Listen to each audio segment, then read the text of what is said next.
I be honest with you? I am bad news.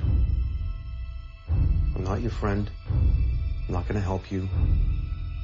I'm gonna break you. Any questions? I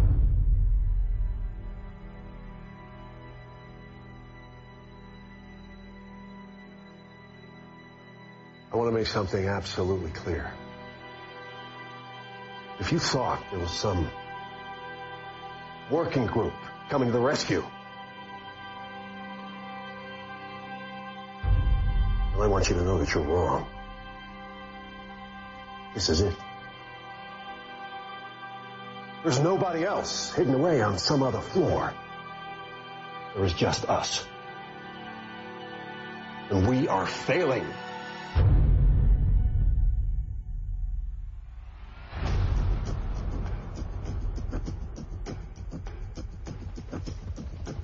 You really believe this story? Osama bin Laden? Yeah. What part convinced you? Her confidence. All right, so that should have been some of the trailer for Zero Dark 30. This is the new film from director Catherine Bigelow and writer Mark Bull, who previously collaborated on The Hurt Locker back in 2009. Correct? Yeah, 2009. And, yeah, this is the film that depicts the near decade-long manhunt for Osama bin Laden, and it stars Jessica Chastain amongst a host of other very talented character actors, all doing what they can to get the job done. So, with that said, really easy to do that plot synopsis, I thought. That was not much to it. Bravo. Thanks. It's hard. It's not easy to do these every week, Gabe, so it's nice to have an easy one to lay out for you. So, with that said, let's start with Mark Johnson. Mark Johnson, what did you think of Zero Dark 30? I was an enormous fan. I just watched it a second time yesterday just to kind of get another look at it, and I think what Bigelow did impressed me even more than what she did with The Hurt Locker when she won the Oscar a few years back. I really, right off the get-go, it opens, with that black screen and just lets you hear several sounds of 9/11 to kind of almost infuriate and get your emotions up on, wanting to really get this guy. And it's very intense how they go through the process of, the torture scenes and then the search and then finally the raid at the end. But it's one of those movies that you kind of forget about the fact that we get this guy. They do such a good job with the intensity of it that you kind of just forget, oh yeah, we get him. And you're sitting there going, oh my God, get him, I hope we get him, and it's just a great, great movie. Jose? Yeah, I thought this movie was fantastic. I kind of wish I'd rewatched it more recently. I caught it probably about a couple of weeks ago. But yeah, I mean, it's hard not to agree with what's been said. I think that Bigelow did something great here. I have to agree with that. That opening scene kind of just really puts you in the mood to kind of understand why this character, I believe her name is Maya. Yeah. Kind of her like dogged determination to this is the one thing she wants to do. And this movie is about her, I don't know, her obsession, I guess, with trying to hunt down bin Laden, and specifically through this specific lead that she thinks is the way to get him. And I just thought this movie was great. It finds a way to ratchet up the tension the entire time until that last, final sequence. And, I don't know if I'm being hyperbolic, but I think it's a bit of a modern, what am I thinking of? Wow, I'm blanking on the name for that. The big war movie, based on the Heart of Darkness. Apocalypse Now? Yes, thank you. Oh my God, that was terrible. Yeah, I think it reaches that level. I think it's kind of a modern version of that, dealing with, more current events. Adam? I really like the movie. I'm not in the love camp, but I really like the movie. I will disagree on the opening sequence. I think it's cheap and kind of exploitative. I don't really think it really hits the note that, for me at least, it didn't really hit the note that of, kind of putting people in the right zone. I think it's kind of a movie of two halves. Your first half is your procedural and your second half is the raid. And I think the raid is a lot more effective and is a better half than the procedural is. Personally, I would have liked to have had a bit more in the way of like motivational factors for Chastain's character, because she's fine in the movie, and I like her performance, but people are talking about, all these awards that they think that she should be winning and whatnot, and at the end of the day, I didn't really know why she did it, or why she was doing what she was doing. I mean, towards the end, you kind of get a couple of motivational factors, but I would have liked a little more in that way. I think the first half of the procedural, it's good, but I mean, and I said this in my written review, but as far as procedurals go, I always look at All the President's Men as kind of the gold standard when I look at procedurals, because that's got a tremendous amount of factual information. And even though the first time you watch it, you might be a little overwhelmed, it's all there. And with this one, I felt like there were times when they kept rattling off Arabic names that I wasn't familiar with, and I felt kind of lost, occasionally. But I think the movie's really solid. I do still have to give the edge to to The Hurt Locker as opposed to Zero Dark 30, but I'm curious to see if maybe she'd be willing to do a third movie to make her Desert Trilogy. Abe? Desert Trilogy. I think it's an important film. I think it's very good. And primarily because it's a film that kind of makes you question not some of the motives and tactics that the United States took in terms of trying to get information, but it's an ambiguous feeling of what does this all accomplish? And I'm glad that the film doesn't really go gung-ho on like a we're pro-US and we did it, man. It doesn't act of valor it? Yeah, or like Black Hawk Down it, in a sense of this is American, or you mess with America and America's gonna get you back kind of thing. It's kind of very ambiguous in terms of, was it worth it? I mean, to your point of Jessica Chastain, it's just more of, I think her character is just, what now kind of thing. I mean, you realize that she's been working on this for 12 years, and that's the only thing she's ever done. Where does she want to go? I have no idea either. But I think it's important just in terms of, if you think of the larger scope of things, us as civilians, man, there's a lot of intelligence going on that we're just not aware of, and we may have thought that something had dropped from the table, but someone is always working on something, and it's really impressive just to see. I mean, it is bothersome to see the bureaucracy of, the CIA, and the special forces guys just trying to figure things out, but at the same time, they're always thinking about something, or they're always trying to figure something out to keep the U.S. as safe as possible. So I appreciate it in terms of it being a film just telling you this straightforward story, and how many hiccups there were. So, Abe, I'm curious, you wanted to put a star next to your top 10 list, is just in case. Yeah, this would actually, this would be, I don't know, between, see, Argo is kind of the same thing. It was based off a true story, but it's a little bit more thematic. I think that this one I thought about this a lot, so, I would say that this is, my top film of the year.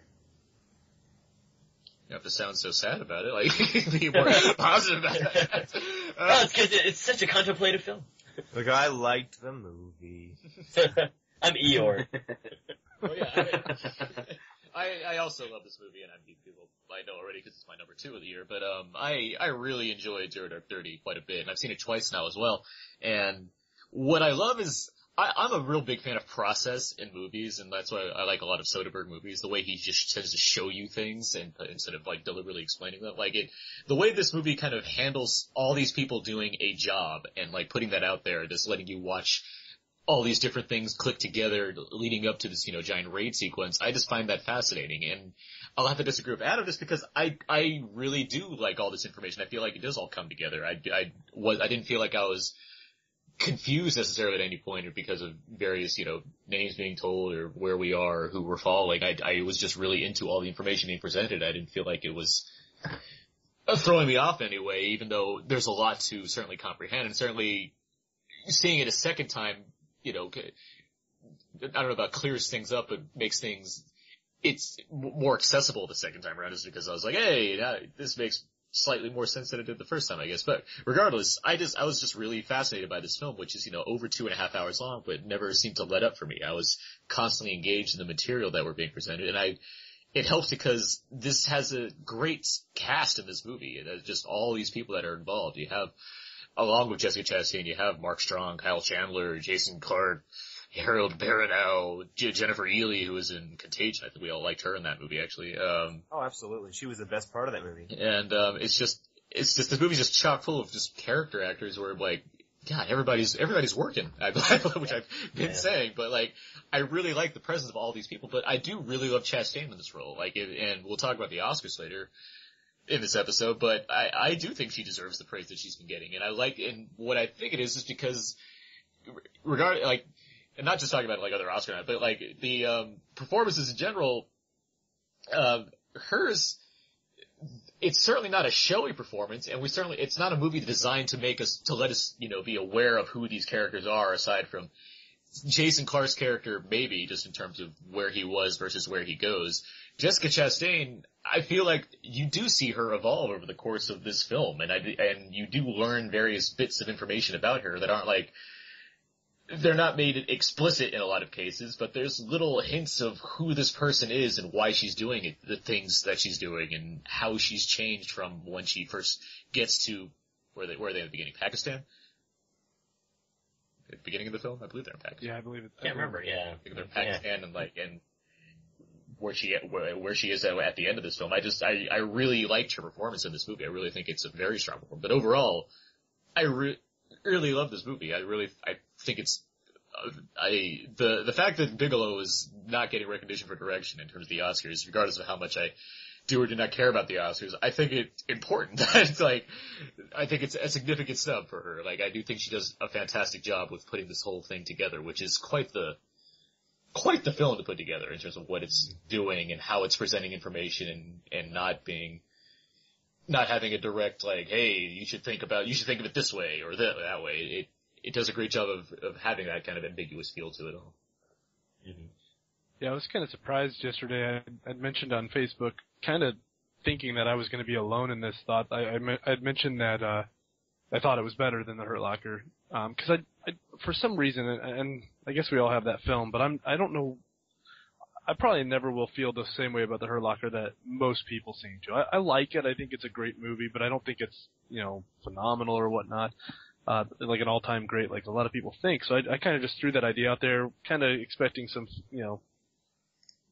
negative feedback. And I was shocked because almost every single person that commented on it seemed to agree that they thought this was the better of the two, which was really surprising. I really like The Hurt Locker too, but I do agree that I think it is a better film than The Hurt Locker, not by leaps and miles or anything, but like.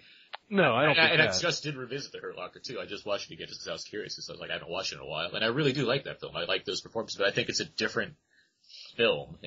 Yeah, I agree with that too. I think it's kind of different, sure, different, but the same in terms of the way that she captures character motivation and character drives. Because you get the whole entire sense of Jeremy Renner when he's back at home.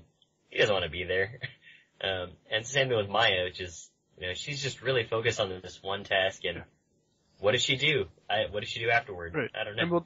And I think and to get back maybe what Adam was saying about what's her motivation, I think they establish it pretty well, I think, with the whole fact that they recruit her right out of high school. She's done nothing since. It's 10 years or so of just doing this mission.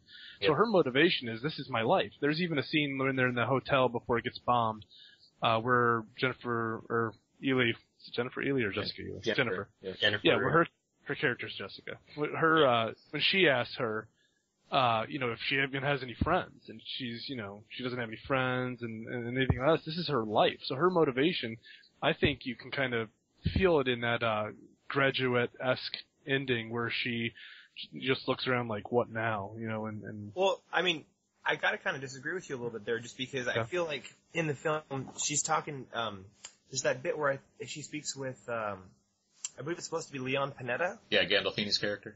Yeah, and he says to her, well, what have you ever done for us?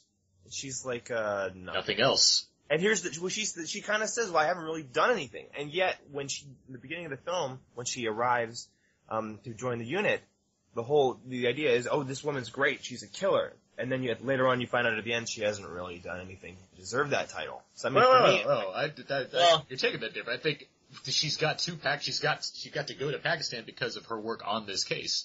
She's done nothing else. Literally, like she's a killer because she earned her way to get to this position, I believe.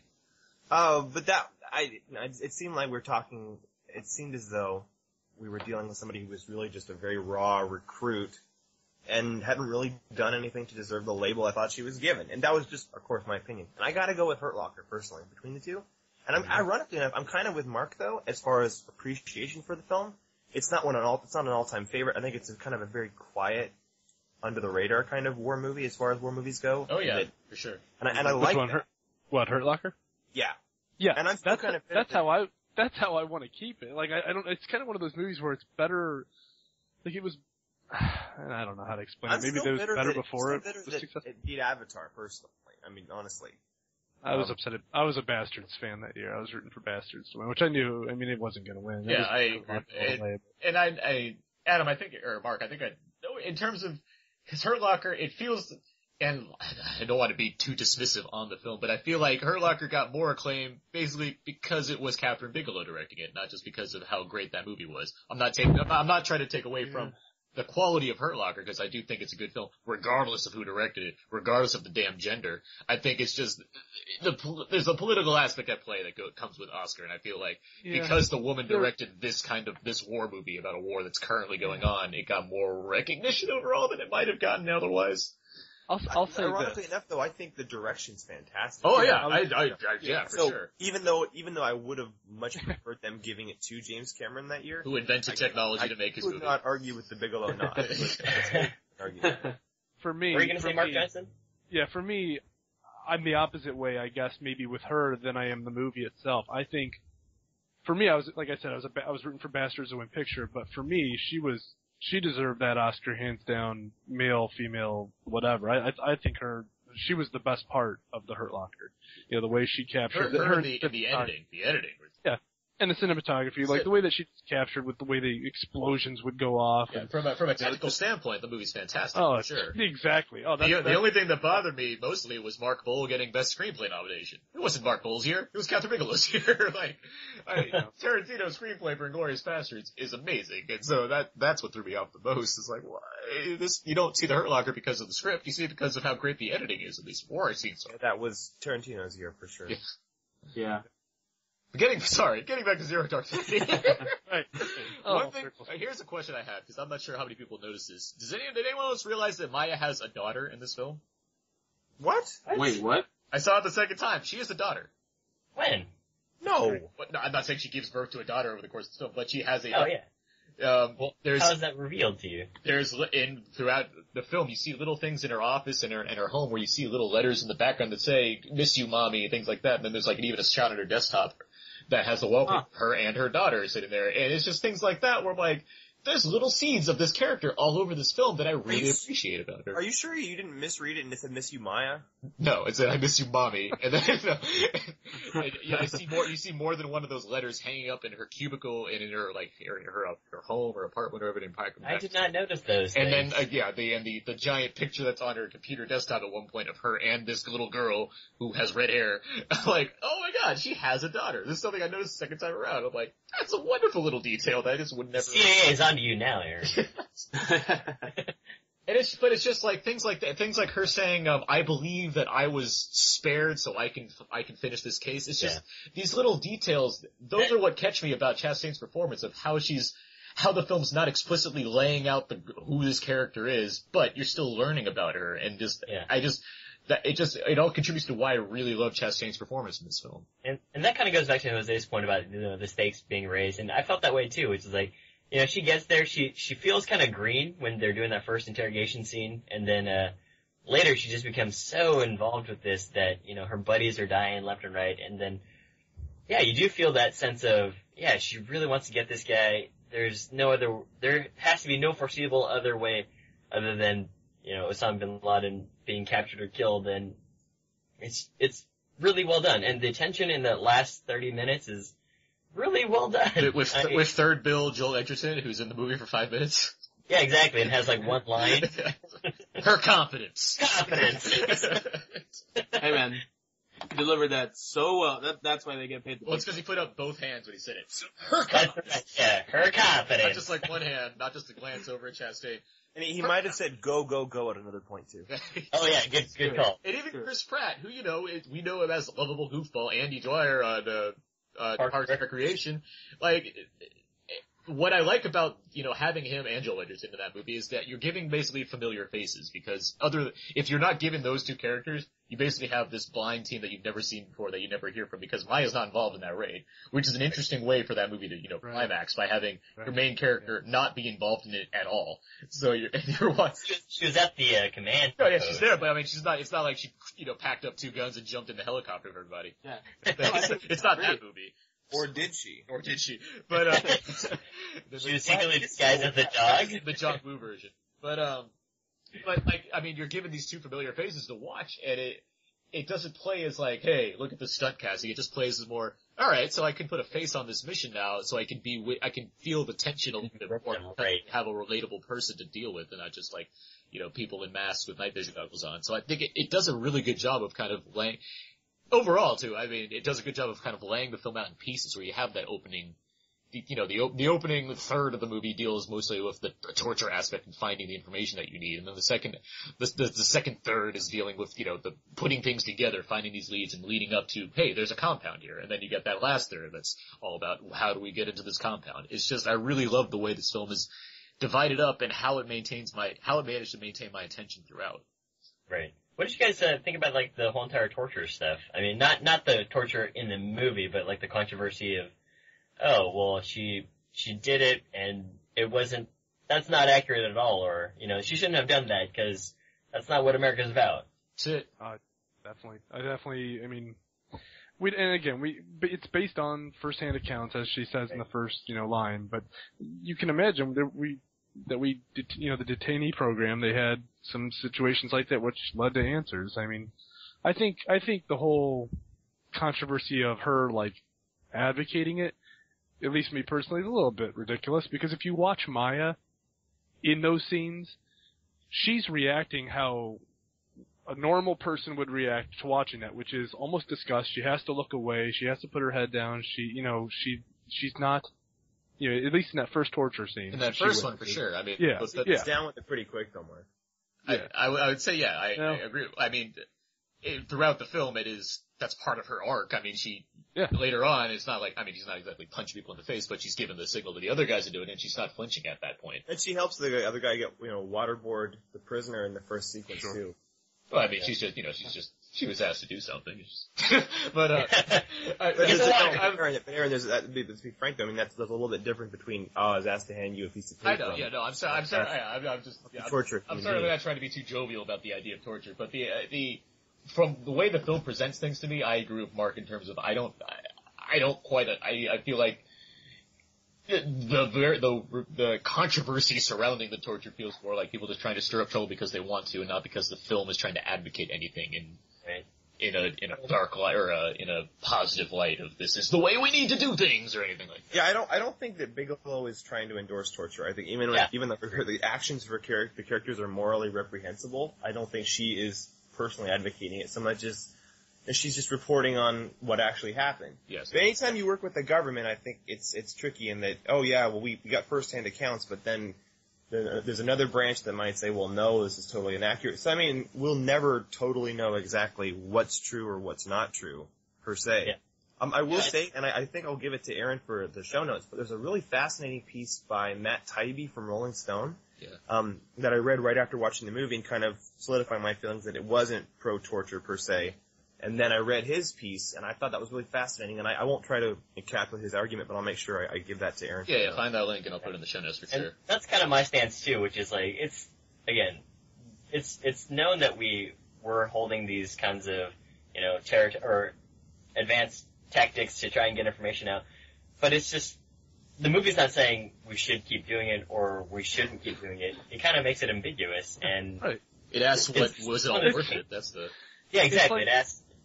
Isn't it almost like saying Steven Spielberg is pro-slavery because he had, Confederate soldiers in his film? I mean, it just seems like this is what happened, and we're showing you that there was this under the Bush administration, and the Obama administration came in and wiped that out, and this is kind of almost like known fact almost in a way, isn't it?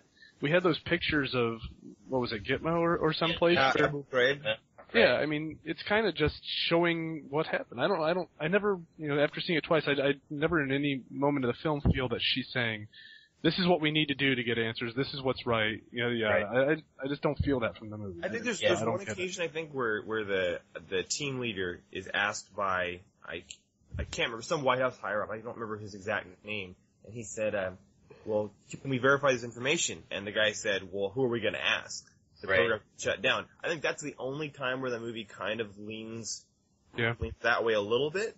And not only that too, but I think one big dent in the pro-torture argument is that you can look at the film and say, well, they actually had the correct answer all along through conventional, legal interrogation. And all this extra stuff didn't really get them the answer. When they had it all along, it was just, they had lost it in a file somewhere. Yeah. Yeah, and I guess in that way, you can almost see it as a, I think you said it, the characters are doing more morally reprehensible things, and I think that's almost kind of the point, they're doing this thing that ultimately they didn't even need to do, and it's something that they kind of sacrificed their humanity to do, and it's part of, Maya's arc, and at the end of the day, they really didn't even have to do it, and I think the movie kind of shows you that they're willing to go down this path because of the way they felt, through what happened on September 11th, and then through what happens to Maya's friends, in the middle of the movie. Yeah. And I think that's kind of the point of the movie. Let's talk about some of the cast. We haven't really talked about the rest of the cast in this movie, but any people that you want to highlight, guys? Kyle Chandler works for the government now all the time. Yeah. Yeah, I wrote an article about that. Did you? I mean, You wrote a blog post, Dave? I wrote a blog post about how he's like doing all this stuff and he still wonders about the East Dillon Lions. I'll have to repost that, I guess. Oh, I see it. I see it now. Yeah. It's just so rare that you blog. But yeah, Mark, go on, sorry. We definitely should mention how good Jason Clarke is. I mean, whether Yes, you like, yeah. you sure. like his character or not for what he's doing, he does a hell of a job, coming off as that guy. And you can kind of almost, and maybe, I don't mean to be rude on, or anything, but you can almost see in his eyes, he's just, he does a great job how, just almost coming off as evil without knowing it, almost kinda. And it's, He pulls off a very, I think, tricky job of being able to be this Yeah. guy who's this tough, intimidating person, but it's also, he can be funny and he can be. Right. He pulls off a variety of different things within one character, and what I like about it is that he starts off as this guy, as this tough guy, Right. and that he's in his element right here. You know what he's doing, and then you get to a point where he's supposed to go, but he wants to go back home. He goes back to Washington. I mean, he's just He feeling kinda has burned out. And he's burned out from it, and he's combed his hair, he's shaved his beard, and he's just this guy who's sitting in some office somewhere, and he's a different person. And then he gets called back, and he's got the beard, he's got the hair, he gets back in action, He's getting into character. he's getting exactly. Yeah, and he almost Call looks back. uncomfortable in that suit when he's standing talking to I don't remember who it was. I think it was Mark Strong at that point. Yeah. Or no, it was a different guy. But yeah, he Yeah, looks like that's not where he feels comfortable. He does a good job, yeah. he almost has the opposite character arc that Maya has, where he comes into it, intense and brooding, and then kind of levels off into that room at the end with Gandolfini where he thinks it's a soft 60%. Yeah, I was actually surprised by that. Primarily because you think that he's championing on her behalf, and then Right.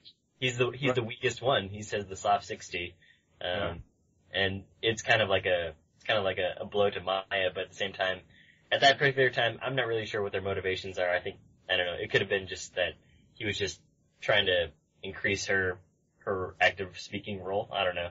But you mentioned Mark Strong, and Mark Strong is a good guy. So, I mean, good performance. I mean, you could just, that one scene where he's pounding the table, even I was like, damn, I should get to work. It's like, we're failing! We're spending millions of dollars! I think Get those targets! Mark Strong just continues to be just this great guy to come in and just say it how it is, and I really liked his performance in this movie, just the way he acts as the guy who's, trying to get something done because he knows it's probably the right thing to go with. Yeah, not only that, but I mean, you see like those little sequences where he's in the CIA meetings. Yeah, that's Yeah, he's really trying to get the point across, like, look, this isn't a drug dealer Like, we really have to go to this place right now. And then, again, the tension gets ratcheted up by just the numbers that Maya writes on the. Yeah, I love that. And like, that's really, like, it kind of really shows you the bureaucracy of, I guess, Washington. And it's not a bad thing because they wanted to be sure, but at the same time, that was a really long time that they had to wait. I mean, it's 200 and some odd days when they first found the place to when they decided to act on it. And I love the way that the movie doesn't sugarcoat the fact that despite all of the advanced technology and all of the, supposed prowess of the information gathering community, we essentially went in on a hunch. Yeah. And I like that. I like the fact that it doesn't sugarcoat that, it could have just as easily not been him in that, not been him in there, and then we would have... She'd look like Geraldo with his pants down. Exactly. We would have essentially invaded Pakistani territory for, reasons that were, incorrect. well, it would have been a military training exercise. Yes. Yeah, because we can do that without respect to anybody else, for sure, yeah. Yeah, well, we had to, train where there are insurgents. Any last thoughts on Zero Dark 30? I gotta give a shout out to Edgar Ramirez. Oh, yeah. For some reason, his character's named Larry. But no, I like him though. I like this character. He's kind of like a badass. Yeah, I agree with that. I want to do one more shout out too to the guy whose name I'm going to butcher again for the second time this episode. Is it Desplat? I'm never going to get that. Alexander Desplat, yeah.